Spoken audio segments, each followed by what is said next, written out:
100 காலம் வாழ்கன்னு பெரியவர்கள் ஆசீர்வாதம் பண்ணுவாங்க.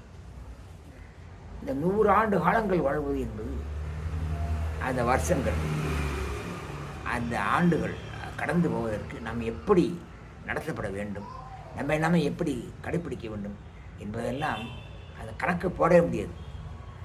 ஏன்னா அது ஒரு கோல்.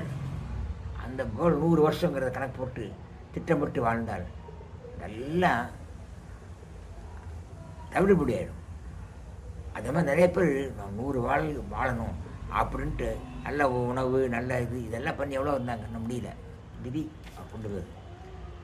ஆக இதெல்லாம் என்னன்னா இன்றைய தினத்தை சரியாக நீங்கள் கடைப்பிடிக்கணும். என்னை பொறுத்த மட்டும் 100 வயசு வாழ்றேன்.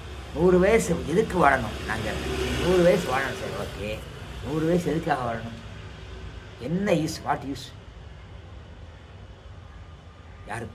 யாருக்காக?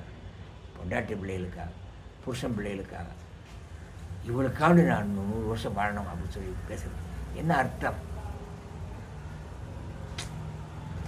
இதெல்லாம் அறியாமை தான்.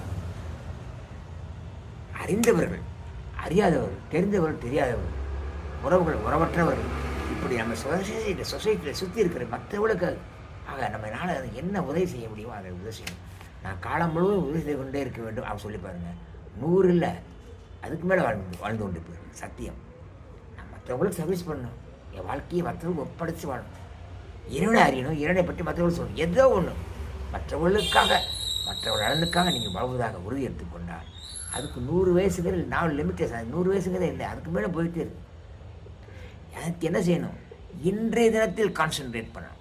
இன்றைய தினம், இன்றைக்கு நாம் எப்படி நடந்து கொள்ள வேண்டும், இன்றைய தினத்தை எப்படி கழிக்க வேண்டும், இன்றைய தினத்தினுடைய கடமைகள் என்னென்ன, இவற்றை கணக்கிட்டு அதில் சரியாக இருந்தால் போதும்.